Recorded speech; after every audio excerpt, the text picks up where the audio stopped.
Good morning student, welcome to my channel Hindi with Rajshree ma'am. आज हम आपको पढ़ाने जा रहे हैं विशेषण। वीडियो शुरू करने से पहले हमारे इस चैनल को सब्सक्राइब करें और बेल आइकन को दबाना न भूलें। इस वीडियो को लाइक और शेयर करें। बच्चों, अब हम शुरू कर रहे हैं विशेषण। विशेषण का शाब्दिक अर्थ है विशेषता उत्पन्न करने वाला या विशेषक। जो शब्द संज्ञा या सर्वनाम की विशेषता बताए उसे विशेषण कहते हैं। इस आधार पर विशेषण की परिभाषा हम कह सकते हैं कि संज्ञा या सर्वनाम की विशेषता बताने वाले पद या शब्द को विशेषण कहते हैं, जैसे 10, मीठा, कुछ, गंभीर आदि। अब बच्चों हम समझेंगे विशेष्य। जिस संज्ञा या सर्वनाम शब्द की विशेषता बताई जाती है उसे विशेष्य कहते हैं। इसको हम इस उदाहरण द्वारा समझ सकते हैं, जैसे काली गाय, सफ़ेद घोड़ा आदि। इन शब्दों में गाय और घोड़ा शब्द जो है वो विशेष हैं, और गाय और घोड़ा की जो विशेषता बताई जा रही है, गाय कैसी है, काली, या घोड़ा कैसा है, सफ़ेद, तो इसके बारे में जो कुछ भी बताया जा रहा है वो विशेषण है, और घोड़ा और गाय जो है वो विशेष्य शब्द हैं। अब हम देखेंगे विशेषण के भेद। गुणवाचक विशेषण, परिमाणवाचक विशेषण, संख्यावाचक विशेषण, सार्वनामिक विशेषण। अब हम पहला देखते हैं बच्चों गुणवाचक विशेषण।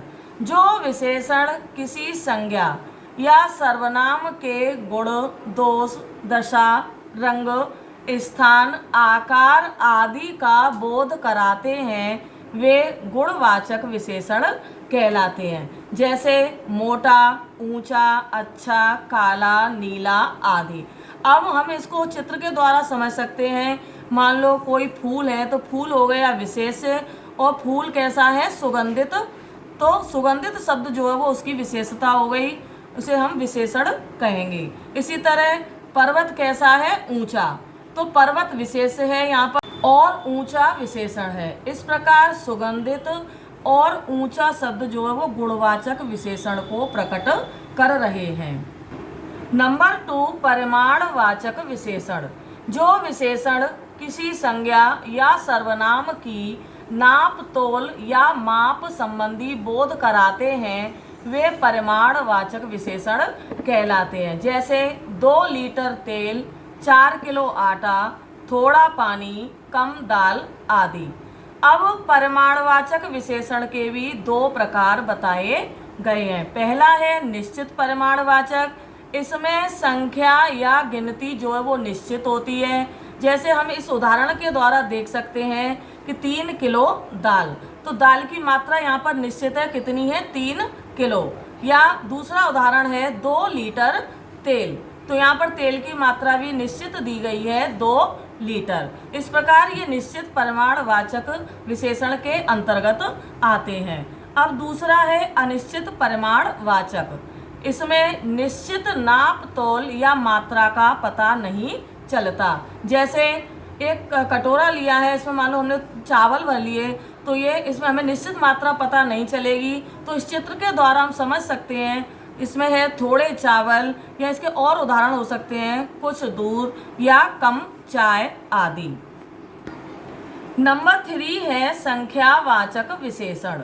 जो विशेषण संज्ञा की संख्या का बोध कराते हैं वे संख्यावाचक विशेषण कहलाते हैं, जैसे 1, 10, चौथा, आधा, कुछ, थोड़ा आदि।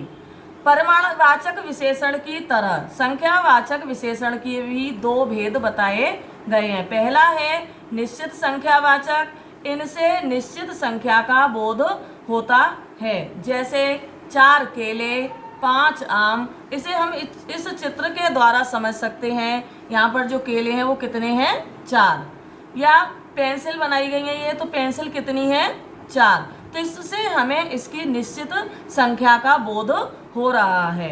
अब दूसरा है इसका भेद अनिश्चित संख्यावाचक। इसमें निश्चित संख्या का बोध नहीं होता, जैसे इस चित्र के द्वारा हम समझ सकते हैं थोड़े अंगूर कुछ फल सब लड़के आदि। नंबर 4, सार्वनामिक विशेषण। सर्वनामों का प्रयोग संज्ञा के विशेषण के रूप में भी होता है। जब ये संज्ञा शब्द के साथ अथवा पहले आते हैं तब ये सार्वनामिक विशेषण कहलाते हैं। इनको संकेतवाचक विशेषण भी कहते हैं। जैसे वह घड़ी, तो वह शब्द जो वो सर्वनाम का प्रयोग है यहाँ पर, तो घड़ी की सार्वनामिकता को प्रकट कर रहा है। तो हम इस चित्र के द्वारा समझ सकते हैं इसकी घड़ी की तरफ इशारा किया जा रहा है या संकेत किया जा रहा है, इसलिए हम संकेतवाचक विशेषण भी कहते हैं। वह घड़ी, यह पुस्तक, इस चित्र में पुस्तकों को भी ये शो कर रहा है, पुस्तक, यही पुस्तक, कोई दूसरी नहीं। तो इस प्रकार वह घड़ी, यह पुस्तक, कोई आदमी आदि सार्वनामिक विशेषण के उदाहरण हैं। सार्वनामिक विशेषण भी 4 प्रकार के बताए गए हैं। नंबर 1 निश्चयवाचक, यह पुस्तक, वह घड़ी आदि इसके उदाहरण हैं, जैसा कि पीछे हमने चित्र में बताया था। अब है नंबर 2 प्रश्नवाचक। इसमें कौन, छात्र, यहाँ प्रश्न किया गया है। छात्र जो वो संज्ञा शब्द है, उससे पहले हमने सार्वनामिक विशेषण का प्रयोग किया है। क्या बात, जैसा कि इस चित्र के द्वारा दिखाया गया है, लेकिन क्या बात ये हमारी समझ में नहीं आया। तीसरा है अनिश्चयवाचक, जैसे कोई आदमी, कुछ बात आदि। चौथा है संबंधवाचक, जो लड़का, जो छात्र, ये शब्द जो वो संबंध को प्रकट कर रहे हैं। स्टूडेंट्स, यहाँ पर हम आपको होमवर्क दे रहे हैं, जैसे कुछ आम, 4 पेड़, थोड़े चावल, 10 गाय, 1 पेंट, थोड़ा दूध, 2 पुस्तक, कुछ लड़के, 2 लीटर तेल, इतनी गंदगी। इन्हें हमको संख्यावाचक और परिमाणवाचक विशेषण से मिलाना है। इसके आंसर डिस्क्रिप्शन में दिए गए हैं, आप वहां जाकर इनके आंसर्स को चेक कर सकते हैं। स्टूडेंट्स, इस वीडियो के नोट्स वीडियो के लास्ट में दे दिए गए हैं, आप उन्हें अपने नोट्स में लिख सकते हैं। आपको जिस चैप्टर की ज़रूरत है उसे कमेंट बॉक्स में मेंशन करें, जिससे कि हम उस चैप्टर की वीडियो को जल्दी से जल्दी यूट्यूब पर अपलोड कर सकें। अगर आपको मेरा ये वीडियो अच्छा लगे तो लाइक एंड शेयर करें और वीडियो को सब्सक्राइब करें और बेल आइकन को दबाना ना भूलें।